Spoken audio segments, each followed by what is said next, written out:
父は昔仕事一筋の人だった。家にいてもいつも難しい顔をしていた。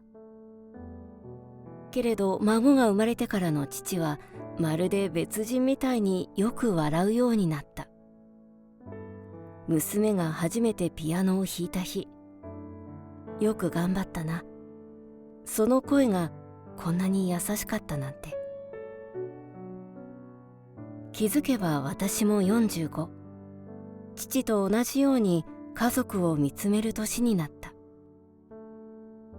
家族の形は変わっていく。でも思いはちゃんと受け継がれていく。45歳からの生き方と家族のこれからを考える。ライフ&ファミリー45、来春創刊予定。